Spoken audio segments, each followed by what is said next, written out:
Happy New Year, everyone! My name is Luna, and I'm here to catch you up on everything that happened and break down all the juicy lore in episode 118 of Campaign 3 of Critical Role, The Hallowed Cage. This video is brought to you by my patrons. My patrons are the ones who make it possible for me to make these breakdowns, so a huge thank you to them, and welcome to new patrons Anthony, Rachel, Edgard, and Trent. If you'd like to support the channel and get a look at some behind-the-scenes content, you can sign up for just $5 a month at patreon.com/Luboffin. This episode had me on the edge of my seat. Thousands of hours of the game leading up to this very moment. There is a lot to unpack, so let's get stuck in.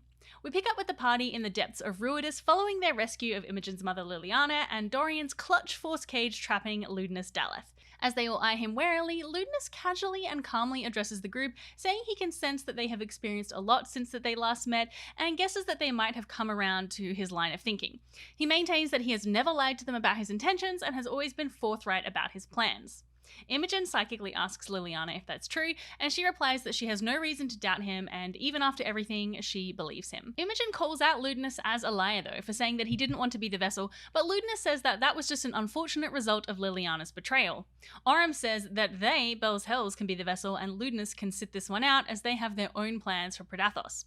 Ludinus says that he wouldn't be averse to them being the vessel as long as their plans align with his, but he would stay very close to them to ensure that they would do what they said they were going to do. The group question Ludinus' history, and he reveals that as a child he lived in the city Ozana, which is a city we haven't heard of before in Critical Role because, as Ludinus goes on to explain, it was destroyed during the Calamity. It was collateral damage of a battle between the Lawbearer and Torog the Crawling King. Ludinus' family were devoted followers of the Lawbearer even throughout the Calamity, and after their death, Ludinus turned his rage onto the gods, planning for 1,000 years to get his revenge, or I suppose in his mind, justice. Words of remembrance from the lips of a foreign priest was all I was given in recompense. The fallen forgotten, abandoned. When their gods stepped away from the smouldering ruin, they rot. My conviction was forged that day, and has remained unwavering since, here, on the precipice of truth and triumph. No, I do not care for their words, their platitudes. They only care about them. Imogen challenges this line of thinking by pointing out that Ludinus intends to sacrifice himself to take in Predathos, not to mention the people who have been sacrificed by himself as he enacts his plan. How are those sacrifices any different to his parents being killed in a battle which ultimately would lead to the defeat of the Crawling King, who probably would have unleashed untold horror on the land? He says that the difference is that the gods forgot those who were sacrificed and abandoned them, whereas he remembers. Yeah, alright. Sure, Ludinus. This, in a nutshell, is the whole problem with Ludinus, and I guess just villains in general. The ends are always going to justify the means, because he believes that his goal is more important than anything else, including the lives of fellow Exandrians. I mean, the man stayed focused on this one goal for 1,000 years. That has got to take a lot of conviction. I wish I could focus on one project like that for that long, instead of just like bouncing between half-finished projects constantly. Where can I get that kind of laser focus? Ashton says he can relate to Ludinus because he too lost his parents and blamed the gods, but he says Ludinus just has to grow up and get over it, which was very Ashton. Ludinus then asks the million-dollar question of everyone in the group. What do they want? And why are they here?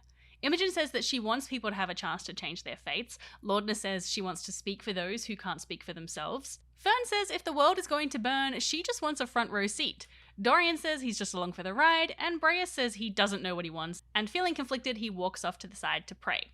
Aurum, though, is very clear on what he wants. I don't know that there's much I need to talk about.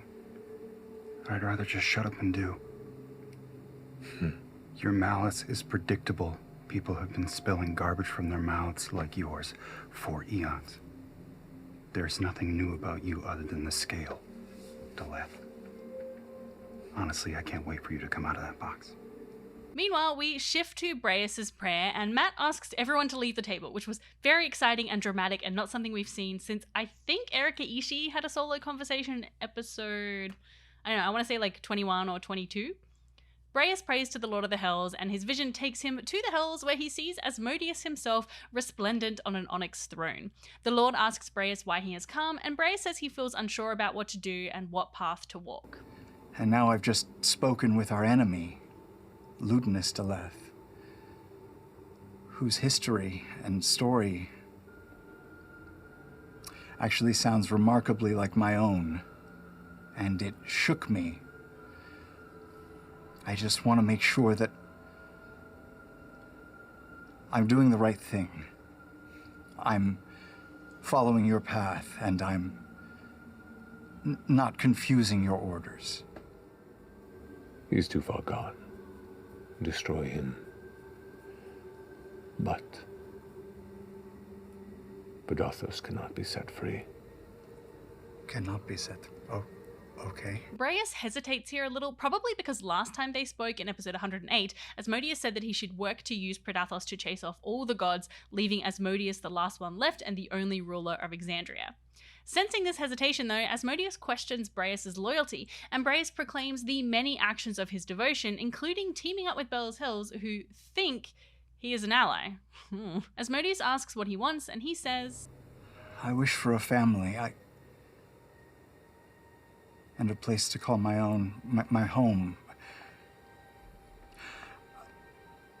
Maybe I could go to where you dwell and sit with... Sweet, sweet Breus. His clawed fingers cup your chin as he leans forward and looks into your eyes. You already have a family and a home. And it will be yours forever. You just need to protect it. Protect it? Yes. oh, Breus, my poor sweet cowman. The Lord reiterates that Predathos must not be released, but if there is no way to stop it, then Breus should work to bend the vessel he walks with, Imogen or Fern, to his will.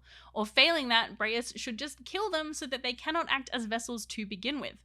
Breus asks where he can find the strength to betray them because he does actually like them, and Asmodeus says that when the moment is right, they will strike together. That's not ominous at all. So this is a bit of spice right at the end of the campaign, isn't it? The question is, will Breus actually follow through with betraying the party if they cannot control Predathos? I honestly don't know if either the character or the player, Sam, have it in them to kill Imogen or Fern right at the end. I don't know, I think that would feel pretty shitty.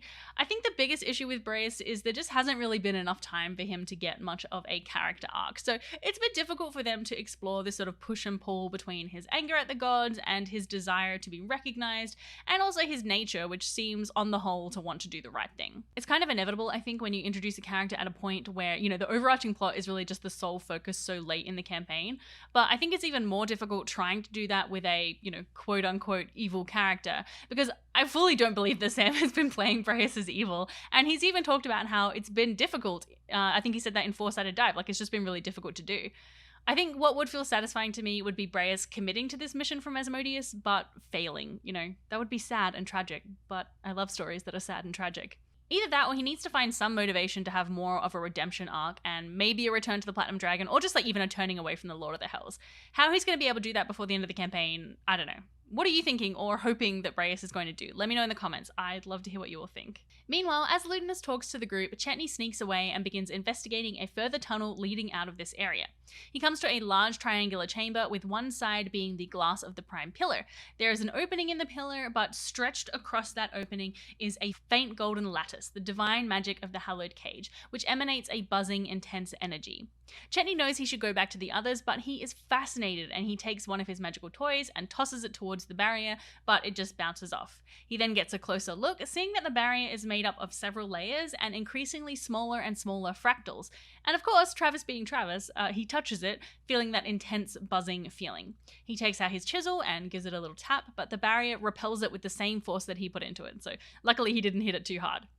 Back at the group, Imogen psychically asks Liliana how they were going to get to Predathos and how she would become the vessel. Liliana says that she doesn't really know all the details, but the plan was for someone with the mark of Predathos or a Ruidusborn to push through the barrier, that this was the purpose of the Ruidusborn.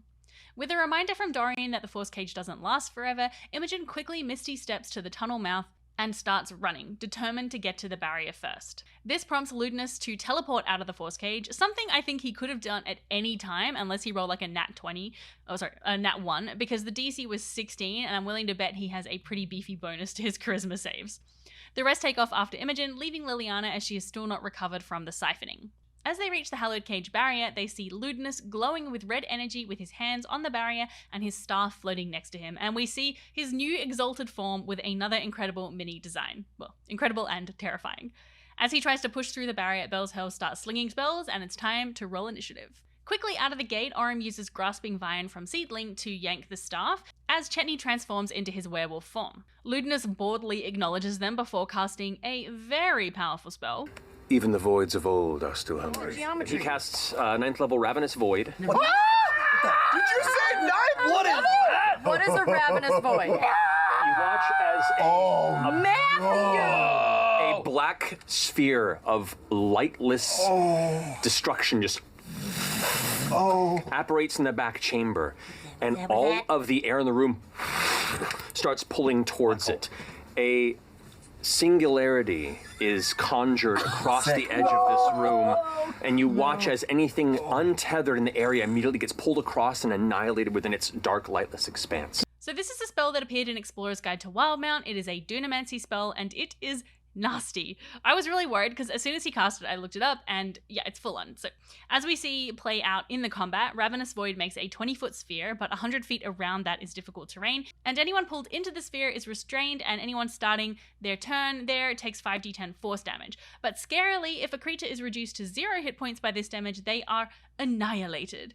Now, 5d10 isn't a huge amount. I think it's an average of like 25 or 30 damage per round, but pair that with all the other damage spells that Ludinus was slinging around, and I just don't think it would have taken long for one of the like lower hit point characters like Laudner to go down. Luckily though, the players are smart and knew that this sphere, even if they didn't know that aspect of it, they knew it was bad news, and they were pretty strategic in playing around it. And really they knew, very similar to the last fight, that they had to drop his concentration on it. Breus manages to save against the void and cast Silence on Ludinus, hoping to interrupt his spellcasting, but unfortunately we find out later that due to the exultant powers that he'd siphoned or like sucked up from Liliana, he doesn't need to use vocal components for the spell, so it was kind of a wasted spell from Breus. Laudner is pulled into the center of the void, although she only takes half damage thanks to Breus's Paladin aura that actually ended up coming in super handy in the fight. Inside the void, she enters her form of dread and fires off 3 Eldritch Blasts at the back of Ludinus's neck, where there is a dark, knotted bit of flesh formed from his many uses of the Quintessence Array. It's a higher AC to hit that particular spot, but one of her blasts hits, and she deals an extra 8d6 necrotic damage, plus Ludinus loses 1d6 worth of spells. The combat then just becomes twofold. 1, trying to drop Ludinus' concentration on the Ravenous Void, and 2, aiming for the back of his neck, because everybody wants that extra necrotic damage. Ashton gets pulled into the void and then goes into their own Dunamantic Rage. Very excellent roll of the d4 there. And Dorian is also pulled in, but he uses Dimension Door to get himself and Laudner out. Ludinus casts Lightning Bolt at Orym and Chetney, and it's Imogen's turn to make a strength save against the void. You got this. Unless I roll a 20. Come on, Imo. 20. Natural 20!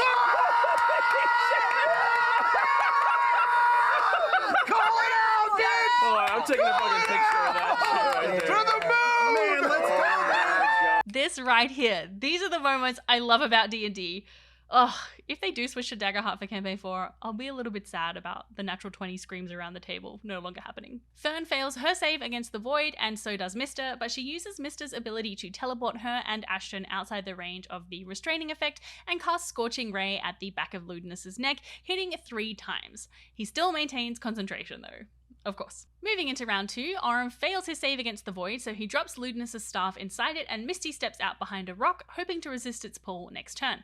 Chetney hits Ludinus with a Blood Curse of the Muddled Mind, granting disadvantage on all Constitution checks until the end of his next turn. He also used that last combat when they had to do a lot of trying to get concentration dropped. Because Ludinus has advantage on concentration saving throws, this brings him down to a straight roll, making it easier for Bell's Hells to get that concentration dropped. Ludinus spends his turn focusing on the barrier, and as he pushes against it, it becomes translucent and permeable, and he steps through. The hallowed cage is made up of several barriers though, so he's not quite through yet. Breus once again resists the void with his swole minotaur muscles, which he flashes at Fern to give her bardic inspiration, and he casts Moonbeam on Ludinus.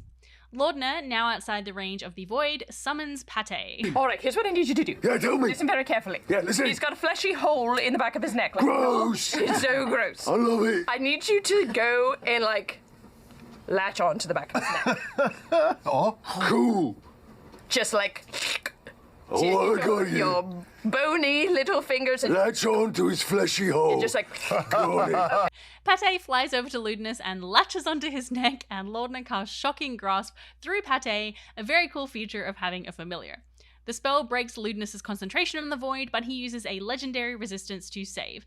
Legendary creatures usually get 3 resistances per day that they can use to just automatically succeed on a save. However, Ludinus loses even more spell slots. Angrily, Ludinus grabs Pate and slams him against the rock, crying out in pain as a gross oozy black blood comes out of the spot on his neck. Hate that. Ashton saves from the void with a nat 20 and starts to earth glide in his elemental form, avoiding the difficult terrain. Dorian hits Ludinus with a lightning bolt, dropping his concentration, but Ludinus uses his second legendary resistance. Imogen gets sucked in once again to the void, and Ludinus uses his legendary actions to cast Chain Lightning, hitting Dorian, Pate, Chetney, and Laudna. Pate is then sent back to the Fey Realm or wherever he comes from. Just then, appearing out of nowhere, an old friend? Enemy? Frenemy? And a familiar form peeks around the corner, Why? saying, Could be. I'm here to just watch him fail. Matt reveals that this was the blue clock that he had been tracking, and I thought this was like such a fun reveal that does make a lot of sense for the Nightmare King. You know, he's made his disdain for Ludinus known on many occasions, and he's an agent of chaos, so yeah, it makes sense he'd turn up. Ira casts Steel Wind Strike, and with a natural 20 does 72 points of force damage. This absolutely drops Ludinus' concentration. The DC for concentration saves is either 10 or half the damage taken, so in this case it was DC 36, so Ludinus uses his last legendary resistance to save. Yeah, sorry, I misspoke. It didn't drop his concentration, but it would have without that legendary resistance, is what I meant. Fern is once again pulled into the void, but she uses Mister to teleport herself and Imogen out again, and hits Ludinus with 7 bolts of Scorching Ray. Unfortunately, Ludinus casts Shield and only 1 attack hits, and he still maintains his concentration. I'm telling you, laser focused. This ADHD kid could, like, never. We move into round 3, and Orym uses his Grasping Vine to pull himself to Ludinus, joining Chetney in melee, who slashes into him with a nat 20. Breas follows Ludinus with his Moonbeam, and Laudna fires some more Eldritch Blast, but misses all of them. Ashton continues to glide through the earth and pops up right next to Ludinus, slamming into the back of his neck with their hammer, and finally... Add another 10 to that, which would be a failure on his concentration. He rolled double 18s, but because that first hit was the extra damage on that one, it brought the DC up an additional 10. Yes! Which, yeah. For the gravity So, with that, Yeah. finally. Take it off. Ravenous Void. Let's go. The whole encounter becomes so much easier with the void down. It was really annoying to work around, especially for Chetney and Orym, who had a lot of difficulty getting into melee range with Ludinus. Ludinus is pretty pissed at this point, and he uses 2 legendary actions to cast Chain Lightning on all of them for 54 points of damage. Dorian slashes at him with his father's sword, Gamble Cleft, the Vortex Blade, and Imogen runs forward. And in Ludinus's head, I'm gonna just scream as loud as I can and say, "Enough!" Come on. And I'm gonna cast Power Word Stun. Power Word Stun. This has to be beneath 150 HP. Okay. And it's auto success, if that's true. Go. He said he was looking rough. That Sitting doesn't on the usually nerve. happen. Automatic. He is not immune to stun, and he is under 150. Oh my god! With this, it's pretty much over for Ludinus. Ira hits him with another Steel Wind Strike, Fern sends 6 more Scorching Rays, and Orym yanks Ludinus towards him with Grasping Vine, attacking him with Seedling. Well, Orym, Savior Blade of the Tempest. Warrior of Zephyr. How do you want to do this? Yes. I have to back it up. Orym was pressed and losing hope, and then saw across the field of battle Imogen clutch her hand out and saw him lock up, fire streak out across the cavern, slamming into him.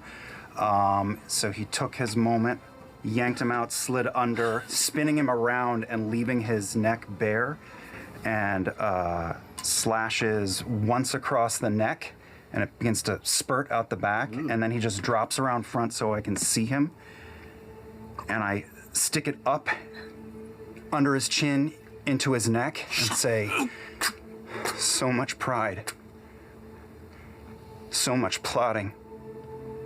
And I don't say another word, and I just stare at him, eyes open. until he's gone. As a millennia of sheer will and drive comes to a single trickling end point. He smiles.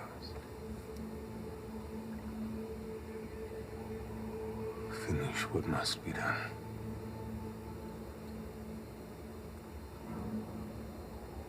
Please.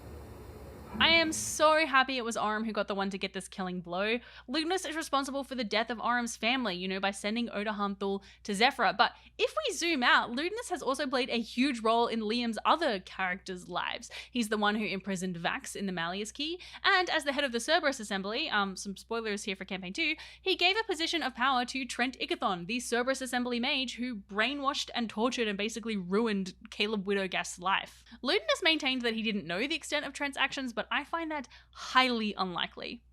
The fact that Orym delivered the killing blow to the man who wanted to destroy the gods with Seedling, a blade gifted to him by a god, the Wild Mother, is also just very poetic. I actually find the symmetries between Orym and Ludinus to be really interesting. In his pursuit of power to kill the gods, Ludinus had Orym's family killed, a sacrifice, a means to an end for the greater good, just as Ludinus's parents were sacrificed as a means to the greater good. And this in turn sent Orym on his own mission of justice and revenge against the almost godlike figure of Ludinus. It's almost like violence is a cycle or something, I don't know. As the group stand around Ludinus's corpse, kind of in a state of shock, Ira cackles maniacally. He is absolutely delighted. Shaking themselves, Chetney and Fern quickly begin to loot the corpse. Imogen hugs Orym, who asks, "What happens now?" The group are now faced with a choice that has been staring them in the face this whole campaign, which they have danced around and debated and ducked and weaved, and still even now they don't know what the right thing is to do.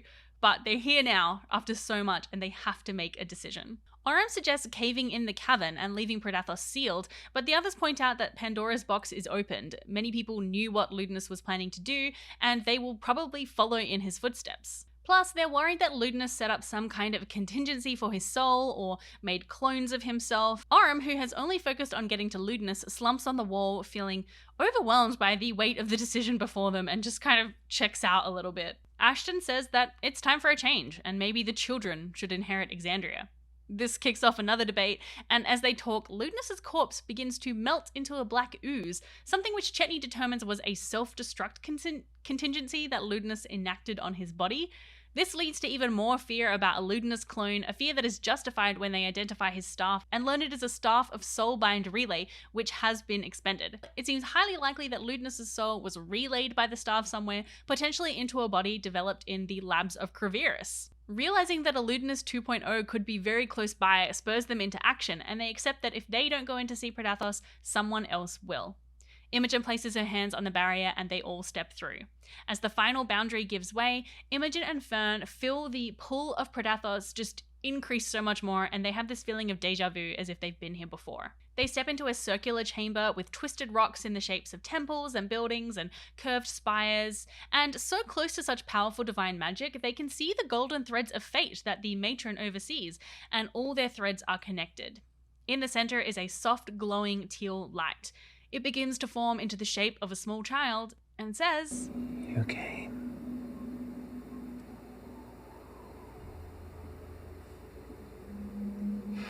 Hi.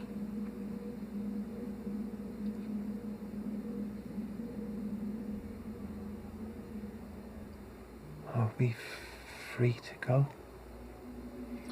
Will we? Caused a lot of trouble, you know. I want to wake up. A lot of people are scared of you. I'm so hungry. Imogen asks if Predathos speaks to Ludinus, and Predathos says that he was the first one to reach it, but it can no longer hear him, just its other Ruidus-born children.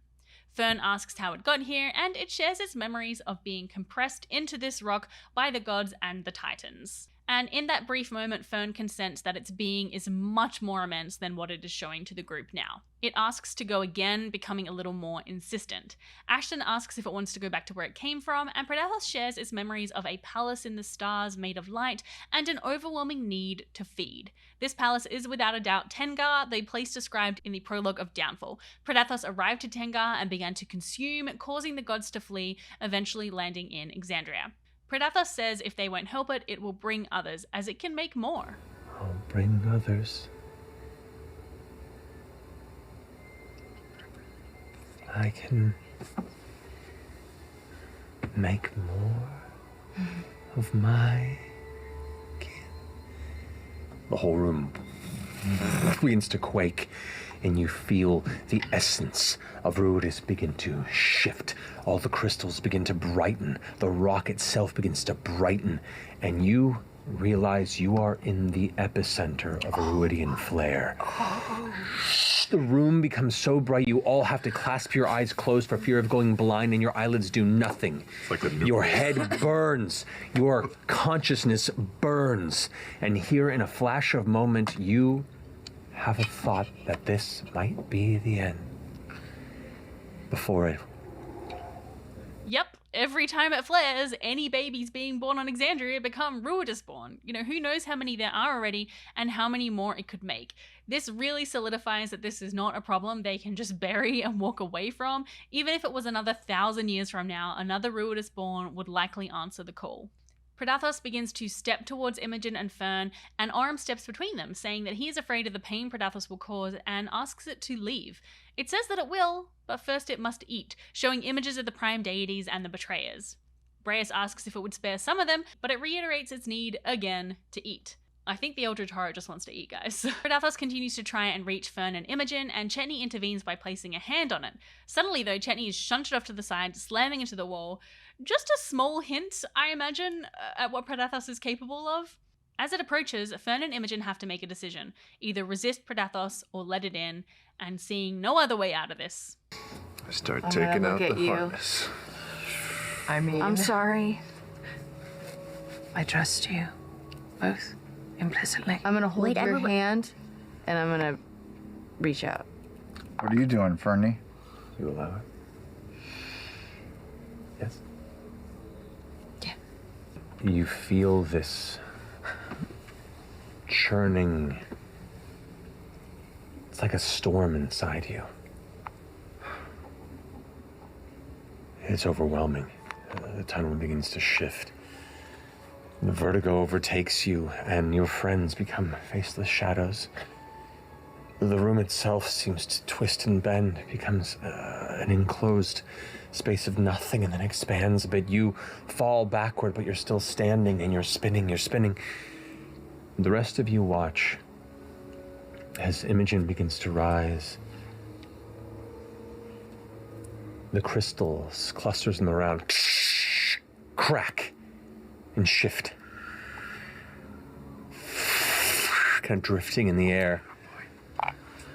And you can see, like her skin now, her body taking this deep red, crimson scale form. Her limbs begin to extend and shift. You see her eyes glowing bright. Where those veins of lightning were, they now are where this crimson begins to spread throughout. You feel Predathos begin to overtake you. As she transforms and loses herself, Imogen tries to resist, but Predathos is too powerful. Fern, sensing what is happening to Imogen, calls out to her. You feel yourself begin to disappear into that shadow. And for a brief moment, you forget who you are and what you're doing. And in the middle of that shadow, you see a point of red light, and you hear Fern call out, Imogen! And that's where it ends. Holy moly. What a spot to end it. I'm kind of in shock that Imogen has actually done it. She's actually become the vessel. Really though, I think it was always going to be her. It feels like, I don't know, everything with Imogen has been leading to this moment. Interestingly, Matt has said that Fern was originally going to be the only Ruidusborn of the group, but since Imogen's backstory just fit with stuff he'd been planning so well, he incorporated both of them. Fern had been established in EXU, and I was like, Fern with the Dark Fae, I already kind of, she might be like the Ruidusborn tether for the campaign. And then when you made Imogen with this like dream of this like storm that chased her, I said, what if the storm was red? Yeah. And I was And like, oh, I you're love like, it. yeah, it'd be great. And I was like, okay, now I have 2 Ruidusborn. But I don't know, I think Fern was never going to be the vessel. Fern has always been hesitant to take on power or give up any of her own agency. You know, we've seen this demonstrated multiple times in the campaign, and most especially when she didn't want to take the fire shard, something that I think was clearly built for her, like if you're looking at an above table point, or even in this episode when she said she wanted to resist Predathos. Like, I think that was a bit of a surprise to people, but it kind of makes sense to me because she's scared of becoming a dark version of herself, and I think she's scared of losing control over herself. Like she's an agent of chaos, but she wants to be in control of that chaos. Imogen, I think, has always felt more comfortable embracing her powers, even when they were frightening or overwhelming. So yeah, what happens next? Is Imogen going to gain some control over Predathos? Are the others going to have to fight and kill her to stop it? Is she going to eat the gods or chase them away? I don't know. I think unless she completely loses herself or things go really bad, I don't see her choosing to eat the gods. I think Imogen just knows how disastrously bad that would be for Exandria. However, I can see a scenario in which she loses control and the gods are eaten or chased away, laying the foundations for a new godless Exandria. Very interesting that the Daggerheart world has a bunch of forgotten gods who were overthrown by the new gods. What I think though is I think Imogen is probably going to end up sacrificing herself to destroy Predathos somehow. I don't know. I just don't see how she survived something like this. How are they even going to fight it? Like, how is that going to work? Please let me know your predictions for the next episode in the comments. Like, what do you think is going to happen? Also, I think next week is going to be the finale. I think we probably only have 2 or maybe 3 episodes left. A battle, or I don't know, something with Predathos next episode, and then an epilogue and a campaign wrap-up episode. I'm not sure if I'm ready. I don't know, what do you think? Let me know if you agree, but I feel like, yeah, I think 2 episodes tops. Maybe. Thank you so much for watching. If you haven't already done so, please make sure you are subscribed so that you never miss a breakdown, and it also tells YouTube that my videos are good. And if you want to hear my predictions for Campaign 4, I actually made a video all about that right here. Some of them have already been proven true, like I predicted that the campaign would be wrapped up by the end of 2024. However, there's still a lot of unknown stuff there, so anyway, if you want to check that out, that's here. Okay, that's all. Bye!